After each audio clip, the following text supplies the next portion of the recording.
Hoi hoi, it's louisity again, and for this reading vlog, we are going to read Amari and the Great Game by B.B. Alston. Hurrah! So, as I've mentioned in like my July 2025 TBR game, finally Richard picked this one. Thank you so much, Richard, for like picking this one. It's been a while since I've read Amari and the Night Brothers, and I really enjoyed it. I believe I gave it like a perfect 5 out of 5 stars. And because I had an amazing reading experience. Now, that's why I've been kind of like holding off a bit, because I said to myself, I'm not ready to read this one. I'm just not prepared, and I still want to hold on to this being unread. I kind of like it for some reason, for like especially like my newly purchased ones to be like untouched for a while. But now here we go. We gotta read it. We gotta move on with the series, and yeah, like I am hoping that I'm gonna be enjoying this. Like I know I gotta read this. I wasn't like ready previously because like I need to manage my expectations. I don't want to expect too much and I'm going to be let down, because that may affect my reading experience, y'all, and might affect my rating for this one. So, yeah. But I'm definitely looking forward to, to know what's going to happen next. And also another thing is that I haven't seen like the paperback version of the third book, so that's another reason. I have reasons, y'all. Yeah, I'm not yet ready. I wasn't ready at the time, but now I am ready. I got it. I gotta be ready. And definitely, yeah, I know I should have prioritized this because it's a wonderful series, but the past is past, okay? Now we are just gonna be heading on, and if it will take me a while to read the third book, it is what it is. But I'm definitely excited, but I need to manage my expectations, y'all. Need to manage my expectations, okay? But I'm really always optimistic. With every book that I'm about to read, I always hope that I'm going to love them. So I do hope it's going to be the case for this one. So I'll catch you folks later. Whoa.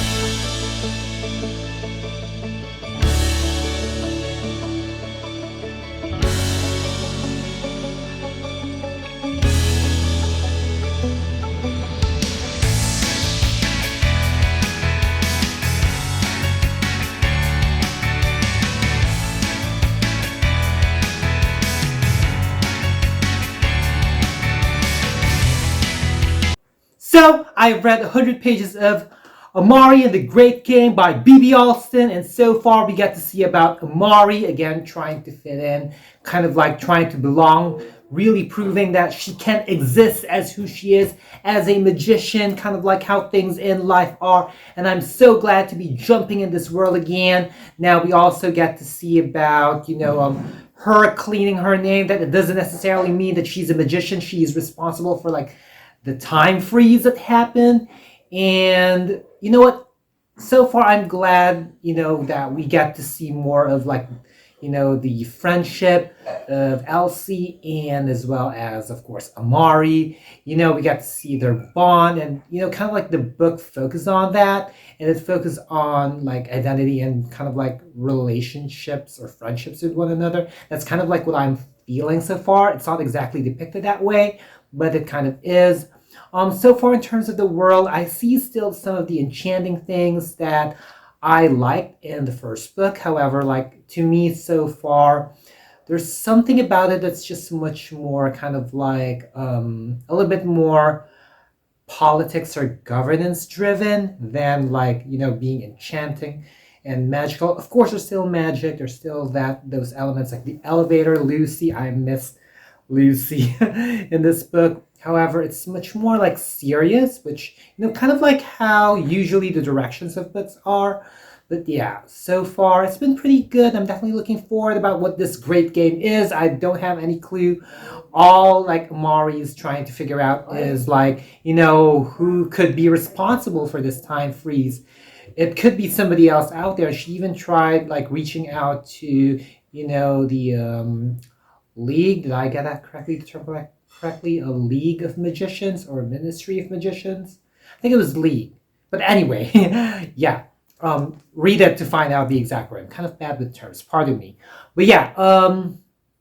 And there's gonna be like the whole, is she gonna take the crown and the consequences that comes up with it? Kind of like, it makes me now think about like that fortune cookie where sometimes some things come in, like there's like danger. As far as I recall, that was like the fortune cookie. Let me read it a bit. It's here like in the first chapter though, so please bear with me. So it says here like, beware of unseen dangers. So I don't know how, like, I'm guessing that like the things that are going to be happening in this novel, like the things that are happening so far, could be linking to that unseen danger. I do have a feeling that maybe there's going to be like something surprising, like we have the whole like, oh, magicians are this and that, but who knows, maybe like a magician that's kind of like depicting like the stereotypes of magicians, kind of like makes you think about like their history, about how like it all started with the Knight brothers, with like the war and all that stuff. Kind of like a parallelism a bit to real life. It's gonna make you contemplate with that one, but anyway, 100 pages done, and it's been pretty good. And I hope that I get to enjoy the succeeding pages. So I'll catch you folks later. Whoa.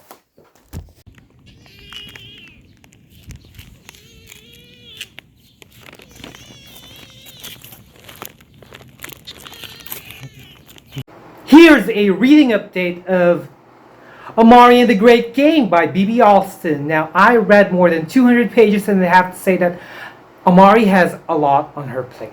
As mentioned in the synopsis, if you're going to be reading the back of this one, she has a lot on her plate. She has to deal with her friend Elsie. They kind of have a little bit of an argument here. Dylan was released. She has to deal with like the magical freeze that kind of like unfreeze it, that could be linked to lifting the curse of Quentin, her brother, and with Dylan being released, that may be the reason why, Quentin's condition is worsening. And we get to also, with the book, it low-key tackles about like, being who you are, which I know I've said this several times throughout, whenever I talk about the Amari books, with these like videos. But yeah, that is kind of like the essence of it, and kind of like, are they accountable, or are they to be blamed? Are they to face the consequences of the sins or the mistakes of, say, in this case, like the Knight brothers, like they're kind of like ancestors, and how, when it was revealed that there were more magicians, it kind of made me think about like, it kind of is making some parallelisms with society. Like there's always more to what people are. Maybe there is this thing that collectively as society people would disdain, but apparently like a lot of people have that trait more than we probably expect. I don't know, it made me think about that. I don't know if that's going to make you think about that, but that made me think about it. And also yeah, it's just that it has a different kind of flavor. It's less enchanting compared to like the first book. I think like that's the thing that Amari and the Knight brothers were like set like accordingly to what it is. The world building was just like right, and like it really set the story. And there's like enough for you to be intrigued, or enough as as a first book. And here we get to focus more on like Amari needs to like get it in, kind of like she's going to be facing some responsibilities. She's not really like that wanting to commit because because of certain circumstances, or other people do not want it for her. But at the same time, she kind of also want to face it as well. She's kind of like torn in some of the scenes, but like later on, she's like, hey, please do not speak for me, which kind of makes me think about like ageism a bit, like how just because you're like young, you should be held back. It kind of like portray that message, and we kind of like see that every now and then with teenagers, kind of like saying, "Hey, it doesn't mean that I'm young, it means I cannot offer like I can be the representative of the youth. I have something to offer. I could be strong despite my youth." And that's kind of like what made me think when I was reading this. I was kind of remembering, my big brother for some reason, with Charlie, kind of like being the youngest housemate and being like 16 years old. But, she's determined to really, win or make it far, and yeah, it does tackle about that. It made me think about things like, identity is, being who you are, being valued, kind of like how certain, experiences may affect you and like your outlook of things. It's gonna make you think about that. And yeah, like Tristan's characterization being annoying, that was like, depicted vividly, as well as kind of like how the circumstances flow, the mistrust or distrust of Amari towards Lara, and kind of we were taken back again where Mari provided this illusion to Lara and just brought us back to those like days and kind of like refreshes you about like what happened to the like previous books. Yeah, there's just so much like action that's happening. It's much more action packed, like that is like brewing. It's not really like right away it's action. I just felt like there's just like, a lot of things that were going on, and I'm like, well, this is fantasy, this is fiction, so yeah, I guess just something to be cautious about. But I just like how things are happening. I think it is like great at its own right. Now let's see what will my rating be, as I read the book. But yeah, the sort of like training or activity with Agent Magnus is going to be happening, and with, I like how it depicted like the world is kind of complex with all these like restrictions that were happening in this novel, but it wasn't like overwhelmingly. Maybe I don't know. Maybe it's because I'm older, but I'm thinking like if you're a parent right now who read this book, I'm thinking like, do you think like in terms of the scenes, are they just enough for like middle grade or even like early teenagers to read? Feel free to comment down below, your thoughts on that. So yeah, I'm definitely looking forward to read the succeeding pages. So I'll catch folks later. Whoa! Here is another reading update of Amari and the Great Game by B.B. Alston. And I have to say that a lot of things were happening. Things are a little bit more complicated than how it was like in the previous book. Pardon me for comparing both, but I'd have to say that, it's going to make you think about belongingness and acceptance. How Maria is the one who's being accused, and kind of like they have this like sort of theory that she's being used as like a smokescreen, which is kind of like, the way that Bane and Harlow were characterized, it was vivid to the point that you're gonna like dislike them, or maybe if you align with what they think, you're probably gonna like, like them, but basically if you're kind of like in touch with their like have an idea or perspectives about their characters, if you were to put them in real life, then you would the way that BB like, described like their characterization, it was like vivid. It's gonna unleash emotions out of you, and I dislike, I don't like Harlow, but like, gosh, it's pretty good that you're unleashing emotions, BB. And like how it's going to make you tackle about what you call this like kind of hasty generalization, because it's kind of like with Harlow's like thoughts, they're kind of like plausible to a certain extent, like you can understand because of their experiences, but sometimes those experiences can like cloud you, and it's going to make you think about like relating or connecting towards people in society. It's going to make you think about that.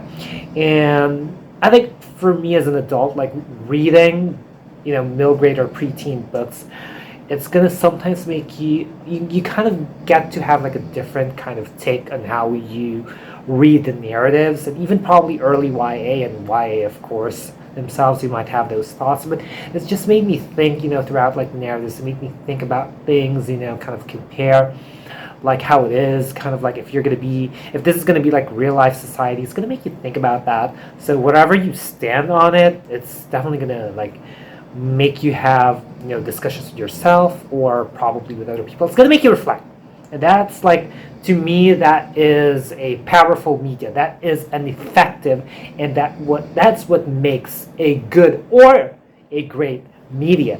Now with Lara, I'm nervous because I don't really like trust her, and I am having this feeling, these thoughts that there's going to be like this betrayal. I mean, with Dylan, I kind of knew with this whole like, how like in first books you'll have like this friend and then whoops, they'll end up being the traitor, and is betrayal the thing of first books? You probably, if you watch Pinoy Big Brother, you kind of know that too. If you get what I mean, comment down below if you understand. When I said like, is betrayal the thing of the first books? Anyway, it's like my Pinoy Big Brother like fanboy coming out here. But yeah, and like the great game, I'm like, ooh, like, what? Amari was almost there, but suddenly, like, Dylan was just, like, probably a few steps ahead. So, read this book to find out. But yeah, gotta read Amari and the Night Brothers first before heading to this one, okay? So yeah, I'm not sure if this is gonna be my last, like, update before I talk about my overall thoughts. I have roughly, like, about 100 pages left. So I don't know if I will have another update or if I'll head straight on to talking about my overall thoughts. So either way, I'll catch you folks later. Whoa. Here's a reading update, and I have to say that I already finished Amari and the Great Game by B.B. Alston, and this book, like towards the end, it kind of makes you think about who is the evil one. Are both sides or are all of the sides evil? It's going to make you contemplate about that. And director Harlow, I mean, to think about like what she's handling, which is like the half-truths and full cover-ups, you gotta know that she's not up to anything good. She's up to something so wicked, and that you're gonna be like, I disdain still Bane, but like Bane is kind of like under control of director Harlow. So it's just deplorable. They're just deplorable, basically. And yes, the thing that was happening towards the end, it surprised me. Like, if you're going to be reading this one, you're going to be surprised. It's kind of like, I love how like complex but yet they were plausible, like how the events were weaved together, and like why do these things happen? It's because of like these little nuances that like B.B. Alston, inserted. It's gonna make us think about, or like when you read that part, you're like, oh, that made sense. That made sense. So that was genius. Overall, it's definitely a different one compared to Amari and the Night Brothers. It is less enchanting, though. It's much more like governance and politically kind of driven, if that's what you'd like to call it.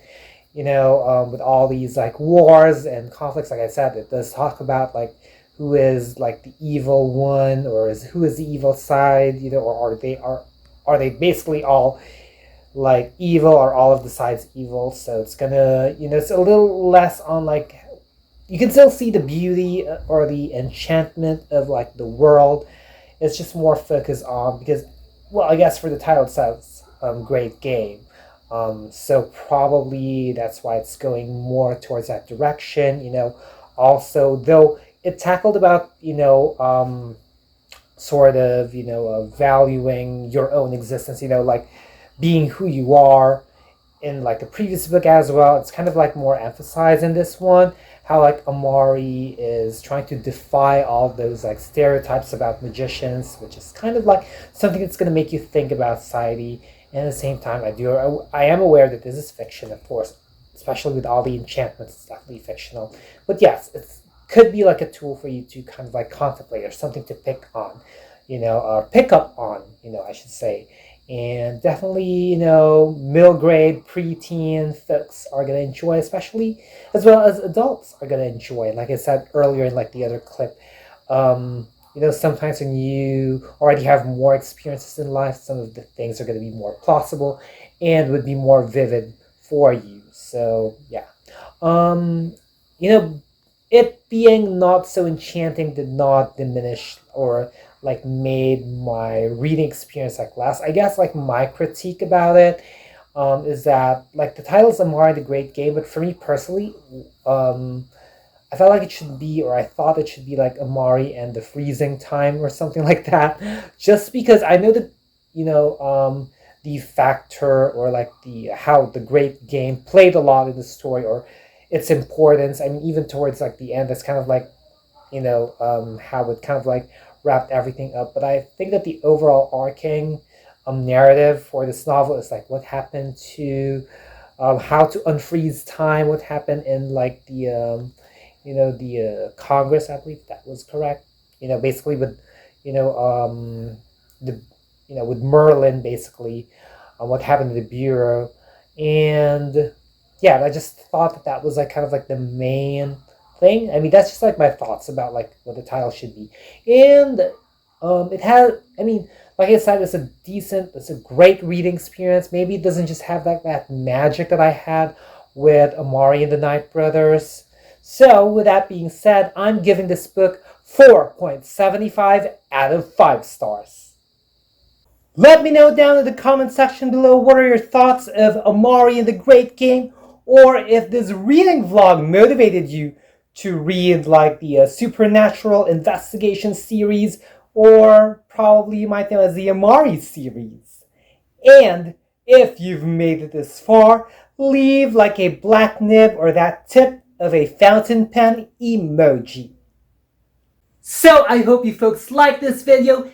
If you did, be sure to give it a thumbs up. Also, click that subscribe button and hit that little bell icon somewhere down there to keep yourselves posted about my videos. And I'll also put down links and handles of my social media accounts, so feel free to check me out and follow me there and support me there as well. As always, thank you so much for watching. Always be thankful and unleash the reader in you. Bye, y'all.